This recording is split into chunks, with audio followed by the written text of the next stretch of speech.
Assalamualaikum warahmatullahi wabarakatuh. Alhamdulillahirrabbilalamin, wassalatu wassalamu ala asrofil anbiya'i wal mursalin, wa ala alihi wa sahbihi ajma'in. Amma ba'du. Yang pertama, puji syukur kehadirat Allah Subhanahu wa Ta'ala yang telah memberikan kita kesempatan sehingga kita dapat melakukan Zoom pada pertemuan kali ini. Selanjutnya, sholawat beriringkan salam ke baginda Rasulullah Muhammad Sallallahu Alaihi Wasallam dengan lantunan kata Allahumma salli ala Sayyidina Muhammad wa ala ali Sayyidina Muhammad. Yang terhormat Ibu Suci Maisyarah Nasution, SST MKM, selaku dosen pengampu mata kuliah Psikologi Kesehatan Reproduksi. Baiklah, adapun topik pembahasan pada kali ini yaitu permasalahan psikologi kesehatan reproduksi pada dewasa awal. Adapun anggota kelompok 4 yaitu Arni Melati, Kak Andini, Najwa Sibahansyah, Tantri Febria, Fatimatuz Zahra Batubara, Inaya Nuri MS, dan Kak Rania Salsabila. Next. Baiklah, yang pertama kita akan membahas mengenai nemofobia. Next. Yang pertama yaitu definisi dari nomofobia. Nomofobia atau no mobile phone merupakan kondisi tidak dapat lepas dari telepon genggam. Nomofobia dianggap sebagai bentuk gangguan kecemasan yang modern untuk menggambarkan ketidaknyamanan atau kecemasan karena tidak berada dekat dengan perangkat komunikasi virtual seperti telepon genggam. Prevalensi dari kasus ini yaitu pengidap nomofobia di Indonesia mengalami peningkatan yang signifikan pada tahun 2013 sekitar 75%, dengan rentang usia 18 sampai dengan 24 tahun. Prevalensi tahun 2014, pengidap nomofobia yaitu sekitar 84% di rentang waktu 19 sampai dengan 24 tahun. Ditinjau dari aspek jenis kelamin dan usia, hasil penelitian menunjukkan bahwa nomofobia pada wanita yaitu sekitar 56% dibandingkan pria yaitu 47% dan berada pada rentang usia 18 sampai dengan 24 tahun. Next. Faktor penyebab dari nomofobia itu sendiri yaitu diduga kuat berkaitan dengan kepribadian yang didefinisikan sebagai keseluruhan cara seorang individu bereaksi dan berinteraksi dengan individu lain. Next. Dampak dari masalah ini yaitu ditandai dengan kegelisahan, kesepian, kecemasan, panik, dan juga kesedihan, berkeringat dan gemetar ketika dipisahkan atau tidak berada dekat dengan smartphone. Next. Baiklah, selanjutnya akan dilanjutkan oleh rekan saya kepada Najwa, dipersilahkan. Adapun solusi dan langkah preventifnya yaitu salah satu pendekatan yang menekankan pada karakteristik kepribadian adalah Big Five Personality, yaitu merupakan salah satu pendekatan dalam psikologi yang mencoba mengukur struktur kepada manusia berdasarkan 5 dimensi, yaitu yang pertama keramahan atau agreeableness, kemudian ekstraversi atau extraversion, kemudian kesungguhan, kemudian ada neurotisme dan juga keterbukaan atau openness. Nah, berdasarkan hasil dari penelitian tersebut menunjukkan adanya hubungan positif yang signifikan antara neurotism, extraversion, agreeableness, dan openness dengan adanya nomofobia ini. Temuan ini sesuai dengan penelitian sebelumnya bahwa nomofobia dan penggunaan smartphone bermasalah adalah individu yang dengan kepribadian bersirikat extraversion tinggi. Atau dengan kata lain, terdapat hubungan yang kuat antara extraversion yang tinggi terhadap kecemasan, ketakutan, dan perilaku penyalahgunaan smartphone. Next. Upaya prevalensi dan intervensi untuk mengurangi intensitas gangguan kecemasan baru ini atau yang biasa disebut nomofobia dalam konteks pendidikan dan juga klinis disarankan target sasarannya lebih menekankan pada pribadi yang memiliki Big Five personality tadi, khususnya dimensi kepribadian neurotism, extraversion, agreeableness, dan openness yang memiliki skor yang tinggi. Hal ini dikarenakan dimensi kepribadian ini memiliki kerentanan yang lebih tinggi terpapar nomofobia. Next.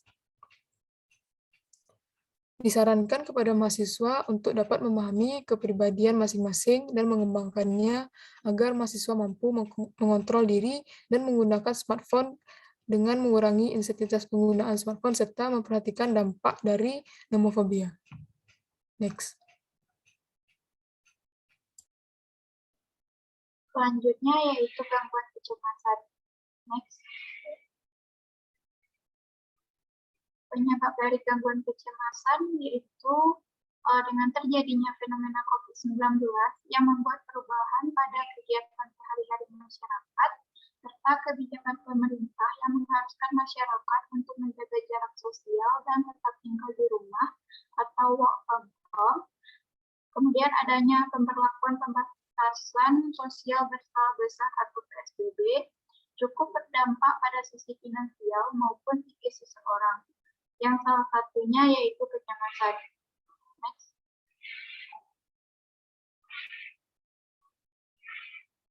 Angka kejadian dari gangguan kecemasan berdasarkan data dari Kementerian Kesehatan Indonesia tahun 2007, ada 450 juta penduduk yang harus hidup dengan gangguan mental dan pada prevalensi individu dewasa, yaitu usia 18 tahun ke atas sampai lansia, ada 11,6% yang mengalami gangguan emosional seperti kecemasan dan depresi.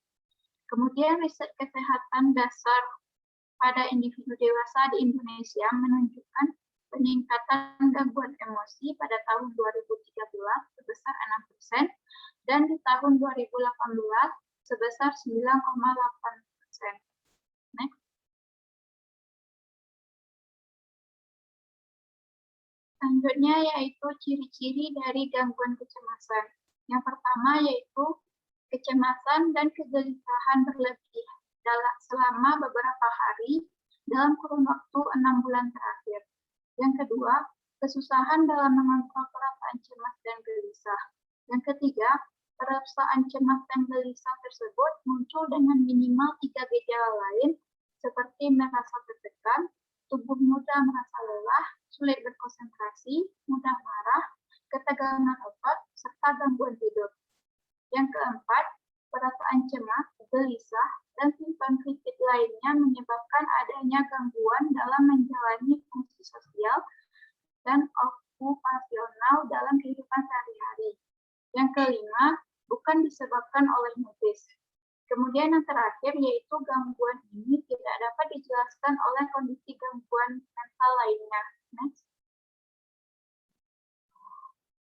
Dampak bagi kesehatan yaitu dampak dari kecemasan dapat menimbulkan respon fisiologis, yaitunya pada sistem kardiovaskular, pernafasan, neuromuskular, gastrointestinal, saluran perkemihan, integumen atau kulit, respon pada sistem perilaku, sistem kognitif, dan sistem afektif, serta kecemasan kronis dapat mempersulit dalam mengganggu aktivitas kehidupan sehari-hari. Next.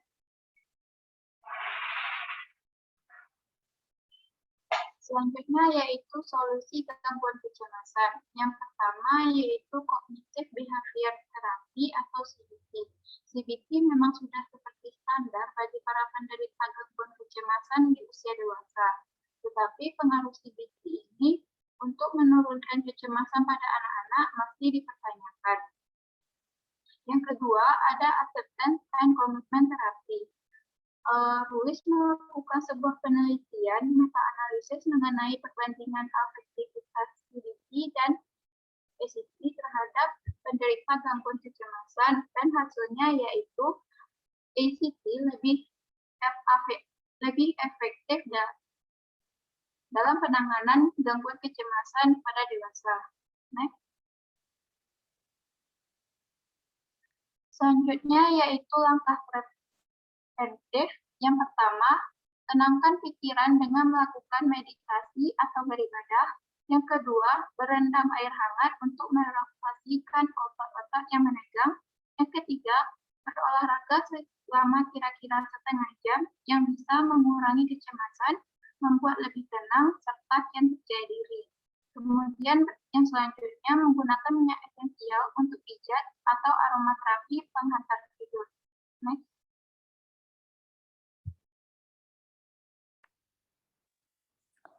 Selanjutnya ada depresi postpartum. Next. Untuk prevalensi atau bentuk prevalensi dari depresi postpartum adalah yang pertama kita harus mengetahui dulu bahwa angka kejadian depresi postpartum adalah 1 sampai 2 dari 1000 kelahiran dan sekitar 50 sampai 60% ibu mengalami depresi postpartum saat memiliki anak pertama dan sekitar 50% ibu yang mengalami postpartum tersebut memiliki riwayat keluarga dengan gangguan mood. Angka kejadian depresi postpartum di Asia ini cukup tinggi dan bervariasi antara 26 sampai 85%. Sedangkan di Indonesia angka kejadian tersebut antara 50 sampai 70% dari wanita pasca persalinan. Nah, definisi postpartum adalah perasaan sedih yang dibawa ibu sejak masa hamil yang berkaitan dengan sikap ibu yang sulit menerima keadaan bayinya. Nah, untuk gejalanya itu bisa mudah menangis, putus asa dan juga tidak bergairah. Next akan dijelaskan oleh rekan saya.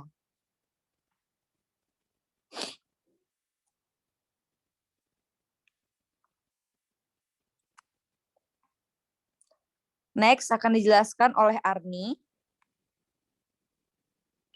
Baik, selanjutnya yaitu definisi depresi postpartum adalah perasaan sedih yang dibawa ibu sejak masa hamil yang berkaitan dengan sikap ibu yang sulit menerima kehadiran bayinya. Tanda-tanda gejalanya, gejala yang temukan mudah menangis, putus asa, tidak bergairah dalam kehidupannya, selalu ada dalam keadaan sedih, adanya keinginan untuk bunuh diri, cemas, dan adanya kekhawatiran yang berlebihan. Faktor penyebabnya sendiri itu yang pertama, kelelahan setelah melahirkan, kegalauan dan kebingungan dengan kelahiran bayi yang baru, perasaan stres, perasaan kehilangan akan identitas diri, dan kurangnya waktu untuk diri sendiri. Lalu determinan depresi postpartum itu ada dari segi biologis, pendidikan, usia, pengalaman, perkawinan, dukungan sosial, peristiwa saat menjalani persalinan, emotional relationship, komunikasi, dan kedekatan struktur keluarga, antropologi, demografi, stresor psikososial, dan lingkungan. Lalu pencegahan dari depresi postpartum itu yang pertama bisa dengan istirahat yang cukup, menceritakan kondisi yang dialami pada orang terdekat, tidak menyendiri, dan mengurangi melakukan pekerjaan rumah. Lalu tindakan pencegahan depresi postpartum bisa dilakukan dengan terapi musik, terapi pijatan, terapi self-stopping, dan terapi suportif. Next, dilanjutkan oleh rekan saya. Selanjutnya yaitu quarter life crisis. Next. Definisinya yaitu suatu respon individu terhadap ketidakstabilan yang memuncak akibat perubahan yang konstan dan terlalu banyaknya pilihan-pilihan serta perasaan panik dan tidak berdaya. Prevalensinya yaitu menurut Riskesdas pada tahun 2007, penderita gangguan kecemasan maupun depresi sebanyak 11,6% atau sekitar 2,2 juta dari 19 juta penderita gangguan jiwa di Indonesia. Next. Faktor penyebabnya yaitu ada tekanan keluarga, kecewa dengan suatu hal bahkan diri sendiri, prestasi terhadap relasi dengan orang lain atau tentang pekerjaan, faktor budaya atau norma sosial yang berlaku yang juga dapat menyebabkan individu mengalami quarter life crisis, misalnya seperti orang terdekat. Semakin mendapatkan tuntunan, individu mulai merasakan emosi dan persepsi negatif terhadap dirinya sendiri.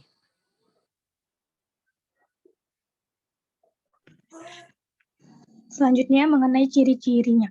Yang pertama yaitu sering merasa bingung mengenai masa depannya. Yang kedua merasa terjebak dalam situasi yang tidak disukai.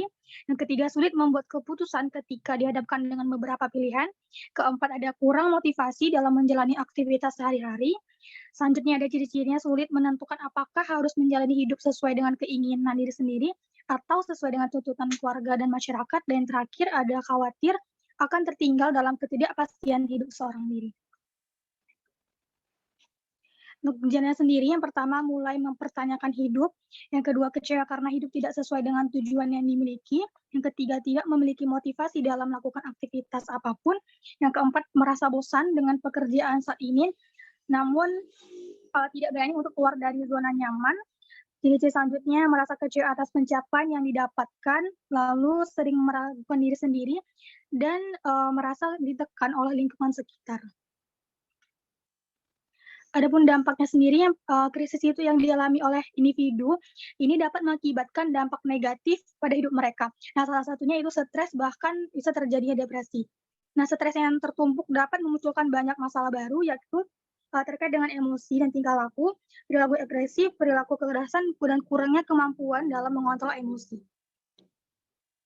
Adapun solusinya, itu meminta bantuan kepada tenaga profesional seperti psikolog, mengikuti seminar atau workshop terkait pengembangan diri, pengelolaan stres dan juga kecemasan, serta cara mengatasi perasaan dan juga pandangan negatif terhadap diri maupun masalah yang sedang dihadapi, berhenti untuk membandingkan diri sendiri dengan orang lain, menjauhkan diri dari orang yang memberikan dampak negatif, dan menetapkan tujuan lalu membuat rencana yang akan dilakukan.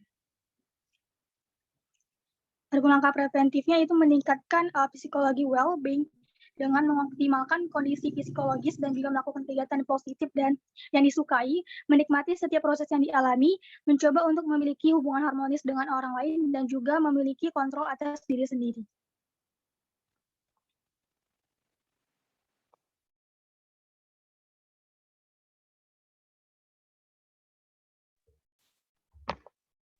Baiklah, sekian pemaparan hasil diskusi dari kelompok 4. Kurang dan lebihnya kami mohon maaf.